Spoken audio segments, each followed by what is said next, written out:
नमस्कार। जिस तरह से आप जानते हैं दर्शकों के कल यानी कि जिस तरह से एक कायराना पूर्व हरकत की गई आतंकियों द्वारा, जिसमें 7 लोगों की लगभग जो वीर गति को शहादत जिनकी हुई है, इन आतंकवादियों के मंसूबे जो हैं कहीं ना कहीं नापाक मंसूबों की बलि चढ़े हैं। वहीं पर बताना चाहेंगे, आज सुबह भी हमने बताया था, शशि अब्रोल जो कि एक डिज़ाइनर थे, एक प्राइवेट कंपनी में, वहाँ पर कंस्ट्रक्शन कंपनी में काम करते थे, वही उनकी जिस तरह से निर्मम इस हत्या कर दी गई, जान चली गई इस हादसे में। और वहीं पर बताएंगे इस आतंकवादी जो अटैक हुआ था इसमें, उसी के चलते उस परिवार का क्या हाल था, हमने सुबह भी बताया था। और परिवार ये मांग कर रहा था कि गवर्नमेंट जॉब की मांग कर रहा था। पूरी खबर क्या, उपराज्यपाल मनोज सिन्हा भी उस परिवार के बीच में पहुंचे। बताना चाहेंगे जम्मू में शहीद जो शशि अब्रोल के परिजनों से मुलाकात की और साथ ही साथ संवेदना भी व्यक्त की। उन्हें आश्वासन दिया कि उनकी शहादत के लिए जिम्मेदार जो भी आतंकवादी हैं उनको जल्द ही मार गिराया जाए, न्यूट्रलाइज किया जाएगा।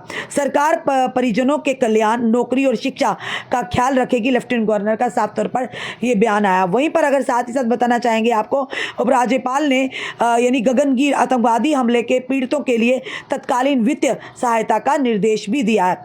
वहीं पर प्रत्येक शहीद नागरिक के निकटतम परिजनों को 6 लाख रुपए और तत्काल उपाय के रूप में 15 लाख रुपए भी दिए जाने का यानी कि आदेश दिए हैं।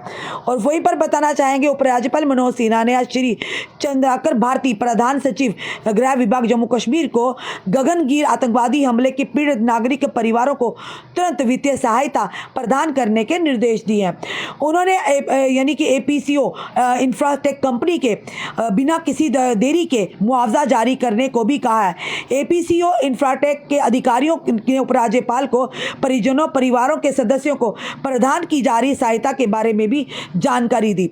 एक सरकारी प्रवक्ता ने कहा कि एसआरआई के तहत प्रत्येक शहीद नागरिक के निकटतम परिजनों को 6 लाख रुपए दिए जाएंगे और एपीसीओ इंफ्राटेक द्वारा तत्काल उपाय के रूप में 15 लाख रुपए प्रदान किए जाएंगे।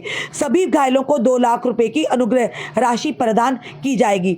कोई भी मुआवजा उस परिवार के सदस्यों को वापस नहीं ला सकता, पर गरीब लोग हैं जो काम करते हैं और उसके बाद अपने परिवार को पालन पोषण करते हैं, कहीं ना कहीं आतंकवादियों की कायर हरकत का शिकार हुए हैं, तो उनके परिवार का क्या।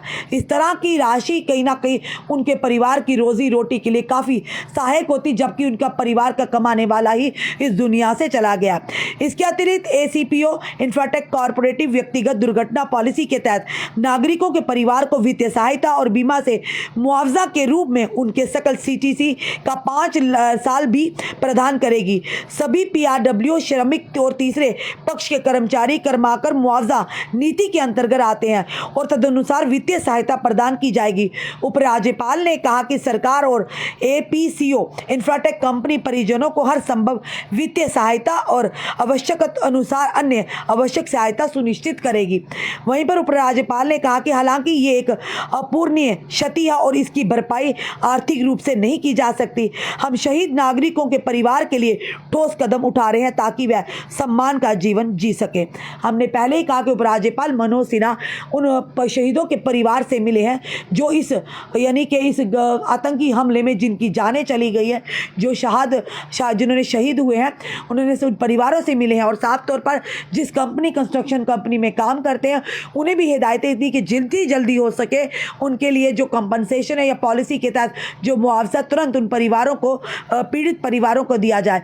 वहीं पर अगर बात करें तो मनोज सिन्हा ने साफ तौर पर यह भी कहा है कि जिन भी आतंकवादियों ने हमारे इन 7 लोगों को शहीद किया है उन्हें जल्द ही मार गिराएगा। पूरी तरह से तैयारियां, और ये भी हमने पहले ही सुबह भी कहा था कि पूरी तरह से हमारी आर्मी और पुलिस को छूट दी है, यानी फ्री हैंड है, किसी भी तरह इन आतंकियों को मार गिराएं जिन्होंने हमारे 7 लोगों को, जिनमें जो कि आउटसाइडर जो लेबरर थे, एक डॉक्टर थे और हमारे जम्मू के रहने वाले शशि अब्रोल जो कि डिज़ाइनर का एक प्राइवेट कंस्ट्रक्शन कंपनी में काम करते थे। हम भगवान से प्रार्थना करते हैं उन 7 लोगों की आत्मा को भगवान शांति दे, उनके परिवार को इस गम से लड़ने की शक्ति और ताकत दे और हमारे सुरक्षा बलों को, हमारी जम्मू कश्मीर को इतना बल दे कि उन आतंकियों को नस्तो नाबूद कर दे जिन्होंने इन 7 लोगों की जान ली।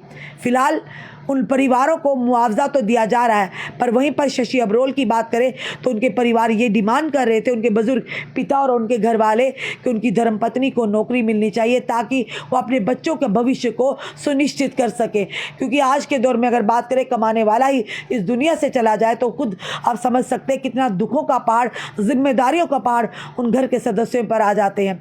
तो फिलहाल ये ज़रूर कहेंगे गम की घड़ी उन परिवारों के लिए जिन परिवारों को निशाना बनाया, उन परिवारों के सदस्यों को इन कायर और बुज़दिल आतंकियों ने निशाना बनाया और कहीं ना कहीं उन परिवारों के सदस्य उन दुनिया से हमेशा हमेशा के लिए अलविदा कहकर जा चुके। आपका क्या कहना ज़रूर बताइएगा। उम्मीद करते हैं जम्मू कश्मीर की जो सरकार है उमर अब्दुल्ला की और वहीं पर केंद्र सरकार मिलकर इन आतंकवादियों का ऐसी स्ट्रेटजी बनाए ताकि इनको जड़ से यानी नस्तो नाबूद कर दे, ताकि किसी और के घर के सदस्य की जान ना जाए, कोई और हमारा बहन या भाई इस तरह से उनकी शहादत ना हो। आपका क्या कहना है ज़रूर बताइएगा। जुड़े रहिए ऐसे हमारे साथ अगले अपडेट के लिए। जय हिंद, जय भारत।